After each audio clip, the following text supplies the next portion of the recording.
another Hot One LE video. Today I'm going to be talking about how much I pay and how much I got my 2023 Camaro ZL1 for. This is manual transmission and red hot with very few options on the car. I'm very happy about it, but I want to tell you a little bit about it and how I ended up getting this deal. So I was looking for a 2023 ZL1. I've been calling multiple dealers in the area. I was getting markups of $20,000. I'm not even kidding. $30,000. I was getting dealers say, no, we can't even order them anymore. We can't do anything for you, basically. If you see one come in, let us know, but we're going to be marking it up. Not very encouraging. I had one coming in within distance of me. I went to go buy one. I literally went to the dealership to buy it in San Diego, and if you watch my video about buying this, you know about this. And the dealer was just so rude. I had him at a $1,500 markup for the car, and I still walked away from the car, and it was mainly because of the guy's attitude. It was just absolutely terrible. The guy shouldn't have been in sales. Sorry, but it really just rubbed me the wrong way. I was about to go another route with these cars. And one night I eventually found a 2023 ZL1 on a dealership's website in Northern California. It had just hit the website that day.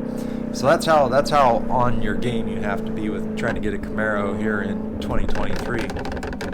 And it was red hot, so it kind of meant to be.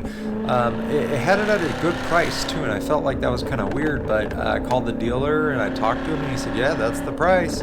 I said, can you confirm? He said, yeah. He called me back, said, yeah, that's the price. I said, okay, cool, well, let's do this. And after some text and some pictures going back and forth, I said, what do we got to do to wrap this up? And the dealer went mute on me.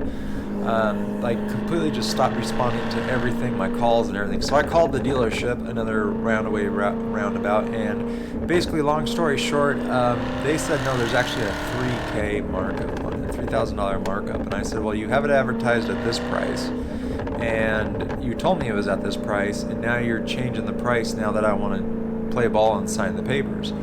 And they said, no, there's nothing we can do. You are going to have to pay the $3,000 markup if you want to get this car. And I was pretty ticked because I was ready to move, right? I was shuffling around money to get my down payment done. It upset me. And I kind of went Karen on this situation because I've kind of had enough with dealerships. I kind of had enough with the ball games. Like, it was getting really frustrating.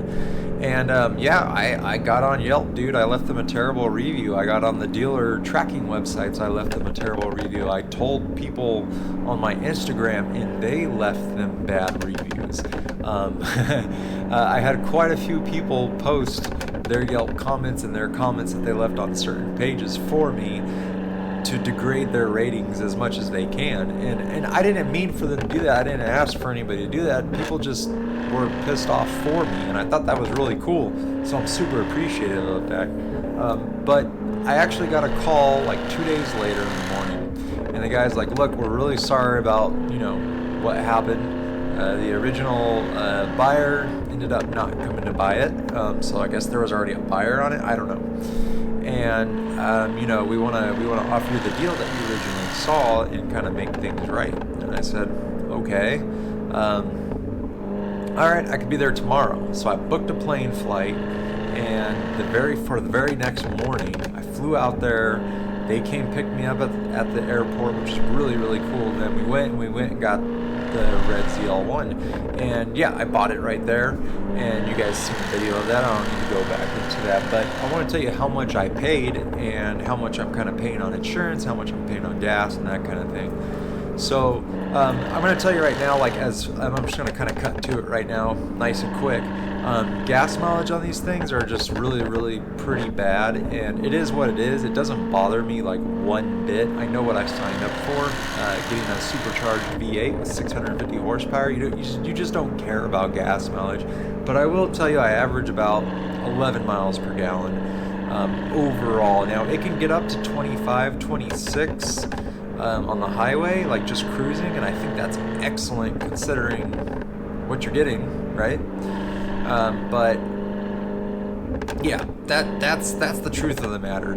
So it's pretty rough. You're gonna, it's depending on how much you pay for where you live. It's gonna be different how much you fill up. I'm here in California, and prices are under $5 for 91. So you're looking at maybe a $70-$80 fill up. If you go up the canyons and you come back and stuff like that, you're gonna eat up so much gas. It's crazy how fast it goes in gas, but it's not a big deal. Now, I have insurance, full coverage on the car with a $500 deductible, and I'm paying right around $140 a month to do full coverage for the car. I increased my limits. I do not have rental car reimbursement because I have a daily driver, so there's no real point in needing that. But I pay about $140 a month to cover the car entirely. And now you're probably wondering, did you get gap insurance? And the answer is no, I did not get gap insurance. And I didn't buy it from the dealer. I didn't buy it from my insurance company. I didn't buy it from anybody. So keep it moving forward with the story. I pick up the ZL1. I got it insured. I'm driving down to SoCal. Everything's like cool. Everything's like, I'm happy about the car. I'm pretty stoked about how things went and everything. And when I go to when I'm with the dealer and I'm going to go make a payment for this, we start talking about how much money I want to put down. And I've actually gotten some pretty funny comments from some seemingly jealous people going, oh no, he got the 90-month deal, he's only paying $800 a month, or how do you like that $1,000 a month payment? I'm going to put this out there. I worked really hard through 2022 and 2023 to make my finances in a place where I can make better decisions with my car buying. Now let me tell you, ever since the 1SS1 LE, even before that, the 2015 Mustang GT, I've done really good with financing on cars. And what I mean is I make extra payments monthly, but I also put a good chunk down. When I sold my 2015 Mustang GT, I sold it for what I bought it for, like almost 3 years later, and like 40,000 miles.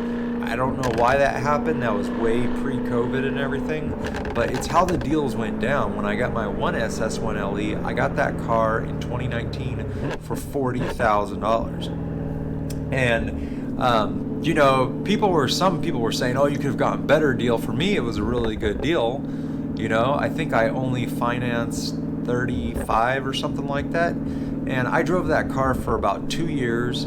I put somewhere around 25,000 miles on it, and I sold that car as a trade-in to Vroom. I sold it to them for $40,000, so I basically got a free car in that regards for that amount of time. After that, about 6 months of just not doing anything, and again, I'm skipping around some things. I was working really hard to make my financial stability during COVID more generous to my advantage, and I basically went and bought a 2SS1 LE, and again, I put a good amount of money on this, but I had some good amount of money left over from the 1SS1 LE. I like to keep my car savings and my car money separate from my real savings and money, and I had this 2SS1 LE, and I was like, dang man, this car is awesome, but feels just like my 1SS1 LE, duh. And I mean, it was red. The only thing different was the interior and the sunroof, right? So I thought, okay, I could get into modding. What do I want to do here, right? Kind of ran through the emotions, ran through the thoughts, and yes, you can watch the video on those decisions. I have that. Just check out my other videos, and you can see exactly what I'm talking about and why I sold it. And that's when I went kind of on the whole thing of what car am I going to buy? What am I going to do this? Well, I sold my 2SS1 LE for $53,000. I actually took a little bit of a hit on that because I did pay markup on that car, which once I paid markup on that car, I realized I never want to pay markup again. It wasn't worth it. You don't get anything more advantages. You don't get anything out of it. It's kind of just feels like you got screwed. And I didn't want that to happen, so I did lose a couple grand over that, and then add the tax on that, I lost a little bit more. But again, I'm still ahead in my car fund that I like to keep on the side from my normal life. And I went a couple months without a car. I was around looking, I was test driving things. The CT4V Blackwing came out, still really like those cars. And I didn't buy that, although I think I would have if I test drove it. So I got the 2SS1LE sold. I sold it to a private buyer. Funny enough, he actually sold the car like 6 months later to get like a luxury car, Mercedes, and he regrets it. And now he's looking for another SS1LE. Go figure. Which just kind of makes something like a point here is that like just because cars have a lot of owners in a short amount of time doesn't necessarily mean that the car is a bad car. That car was perfect. I did all the pre-early oil changes. I did all the diff fluid changes. I treated it just perfectly, and it already went through 2 owners in less than a year. And it wasn't because of anything with the car. It was a great car, and somebody else that bought that, it's still a good car, but you're the 3rd owner. And usually that rings like red flags for everybody. But the truth of the matter is, it was still a good car. It was just the buyers like to go through cars, and that's what we do sometimes in the car market. And these are those kind of cars where people do that. They're enthusiast cars. We tend to go through cars. I don't know how to explain it. So I sold the 2SS1LE and I took a little bit of a hit. However, I had some more money saved up, so I can buy a little bit more of a car this time. I don't have to look at a $50,000 car. I could look at it like a $70,000 plus car. And that's when I started looking at, higher end stuff. And the ZL1 just checked all the boxes. They would give me that itch of, let's go with the top dog Camaro, the top trim. And kind of see how it is. I didn't want the ZL1 1LE for many reasons, and that's probably another video. I wanted the ZL1. That's exactly what I wanted. And, I found it and everything. I went to the dealer. Now, I'm going to tell you how much I put down on this car. I'm going to tell you how much I paid for the car right now. And I'm going to tell you right now, I put $45,000 down on the car. So that was my down payment. That's how much I put down on it, because interest rates are high, right? I got a 6.4% interest rate, and let me tell you, my credit unions could not beat that. They could not beat it. They got close, but they couldn't. So that's what I got. So I put a lot of money down, so I wasn't paying a ton in interest, and that worked for me. It was still separate from my other main savings, and things were fine with me. So $45,000 down. So you can only guess I am not paying $1,000 a month.